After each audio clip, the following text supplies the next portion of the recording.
Untuk malam ini, Bante sedikit keterangan tentang kesadaran. Kesadaran ada dua macam.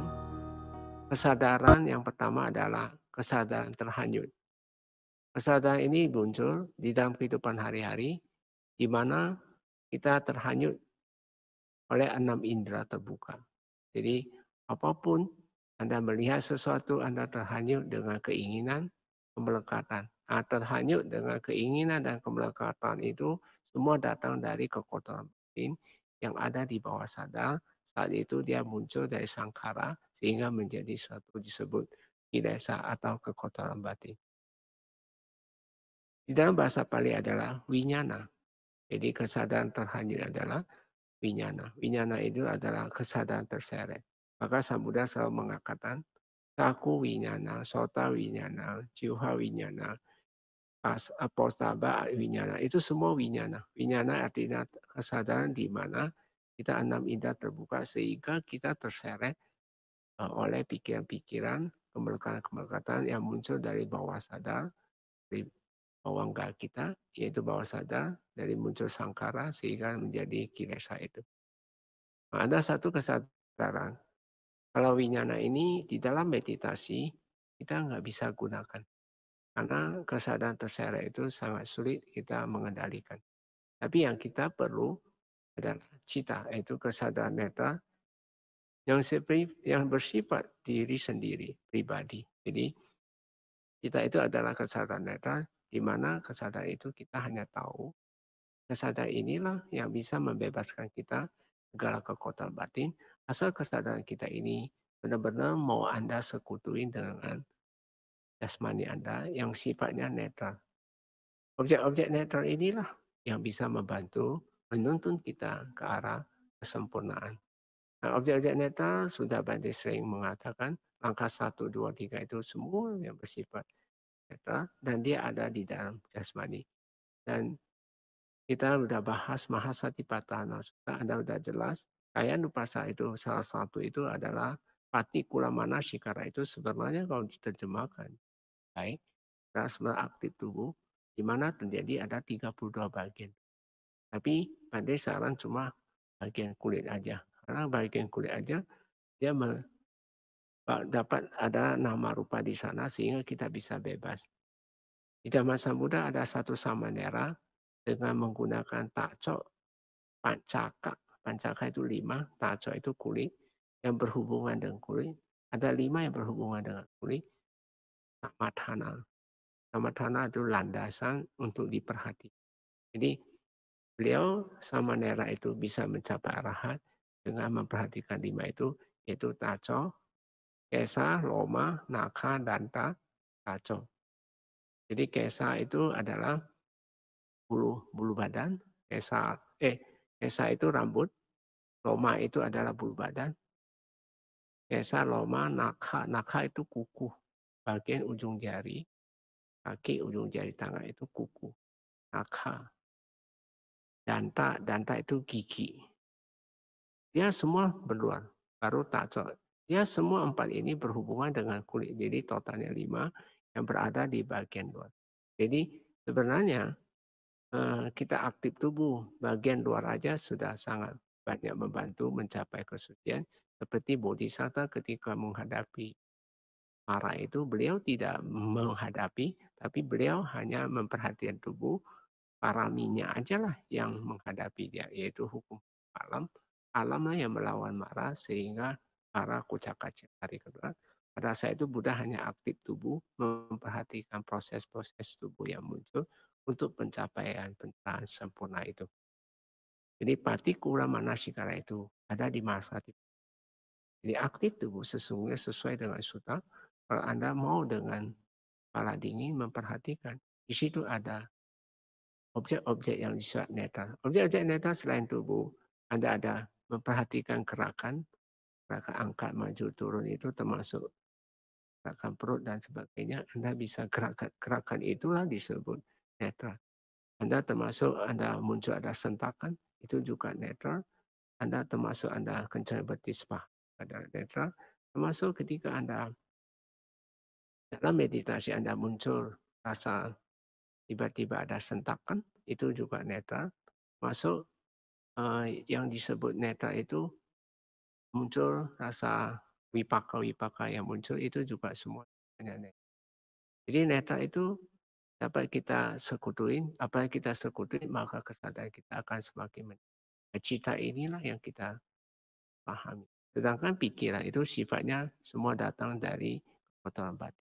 Dan cita itu adalah cerminan diri kita. Dan dia sifatnya netral dan dia aktif. Nah, di sini kamu paham, kesadaran itu adalah diri kita. Diri kita itu harus kita tingkatkan. Kalau Anda tidak tingkatkan, maka Anda tidak bisa mengatasi disebut dunia kekotoran batin. Dunia kekotoran batin itu salah satu dunia yang bisa menghambat kembangan batin kita untuk mencapai pencapaian. Tapi kalau Bapak, Ibu, adik-adik tidak mau berani, mau melakukan meditasi aktif tubuh, Anda cenderung kepada objek-objek lain belum tentu pas. Kenapa? Karena panas hati pun, seperti di masa Tipatana Sutta kita sudah pelajari, tetap harus memperhatikan seluruh tubuh. Jadi untuk itu lebih baik Bante saran, Anda pakai partikular manasika. Jauh lebih pas kepada tubuh aja. Jadi karena nafas itu sifatnya dia ada eksternal dan internal. Untuk angin masuk, yang kita perhatikan ada anginnya. Sedangkan angin adalah tidak berhubungan dengan karma kita. Yang bisa berhubungan karma kita itu adalah di nama rupa, di mana nama rupa ada di seluruh tubuh bagian kulit dan daging itu. Jadi kita aktif tubuh adalah sesuatu yang sangat efektif untuk siapapun, tidak memandang suku, bangsa, agama. Kalau Anda berani memperhatikan, nanti akan muncul suatu hambatan, yaitu ada dua aja, nggak banyak-banyak. Itu hambatan fisik dan hambatan yang sifatnya mental. Fisik contoh rasa sakit, tegang, pegel, baal, semutan, itu semua bersifat fisik. Fisik itu bisa muncul bukan karena meditasinya, karena memang di dalam ketika Anda duduk diam, ketika Anda perhatikan aktif tubuh, disitulah kamu bisa memperhatikan. Ternyata tubuh kita banyak hal-hal yang terhambat oleh jadi sarang batin sudah bertumpuk di dalam tubuh sehingga tidak bisa terurai dengan hanya sibuk enam indera sehingga Anda cuekkan satu saat dia akan meledak dan bom itu. Jadi untuk Bapak Ibu, kata Bante, inilah diri. Kalau ini menolong diri Anda, mulailah sekarang. Walaupun Anda pemula, coba mulai dari keberanian Anda setengah jam, 1 jam, sampai Anda minimum bisa capai maksimum. Minimumnya 3 jam. Diusahakan setiap hari rutin dengan aktif tubuh. Kalau Anda masih belum bisa, Anda bisa dengan audio sampai Anda kehafal. Dan audio ini kalau aktif langkah 1, 2, 3 itu Anda sering sudah terhafal. Jika Anda melakukan perjalanan keluar, Anda misalnya dalam pesawat lebih gampang Anda bisa melakukan meditasi, tapi jangan nyender, punggung Anda jangan nyender.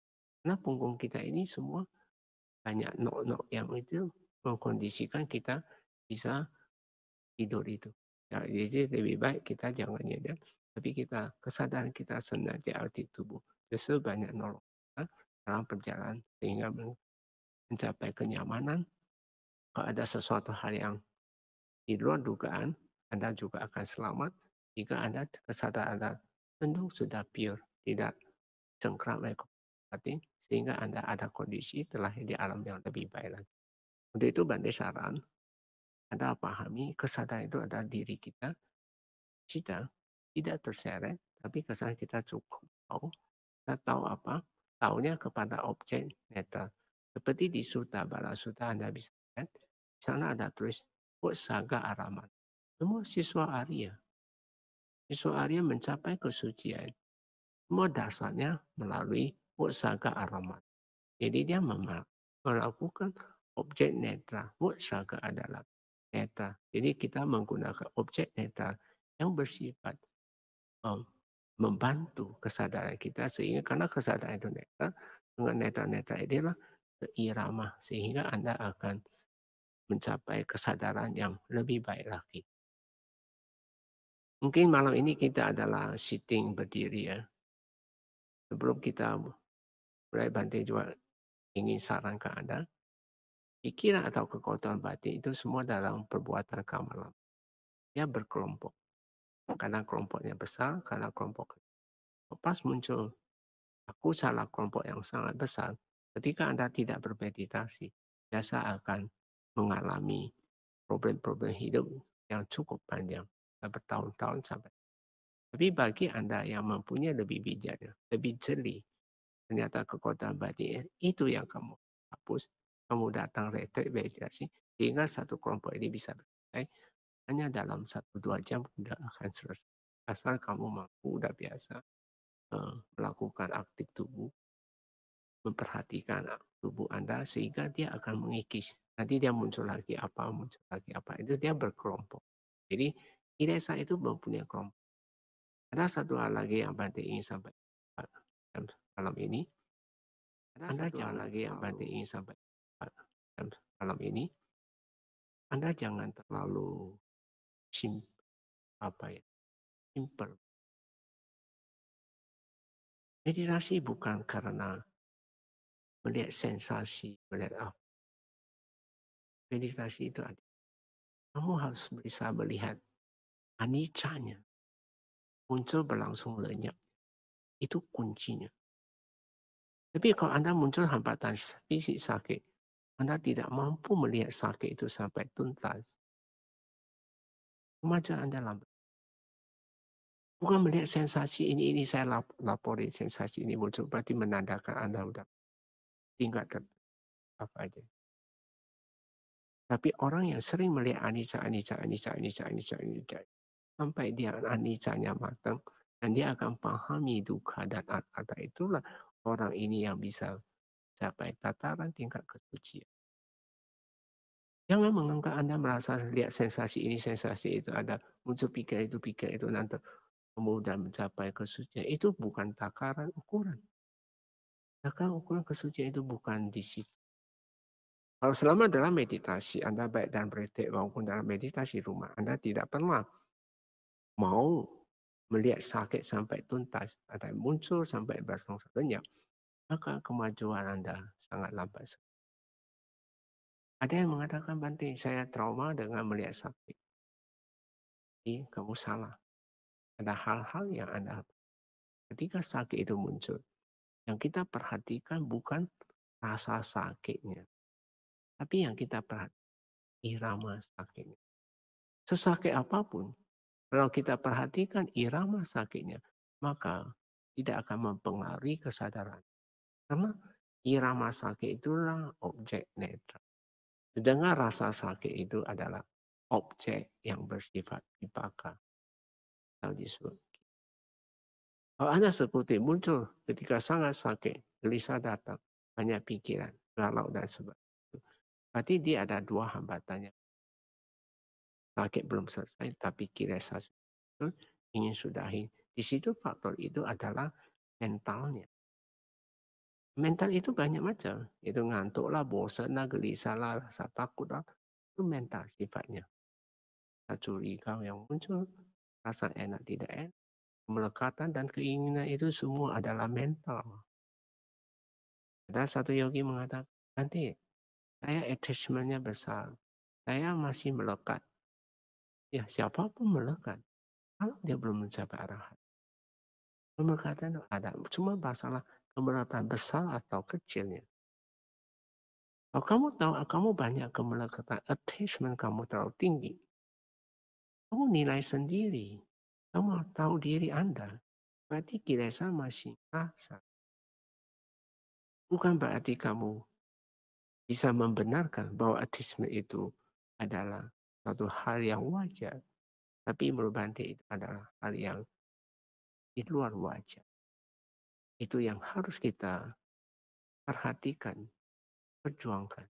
Karena kalau di dalam kehidupan ini sekarang lahir jadi manusia, Anda sering tidak pernah mau memulainya.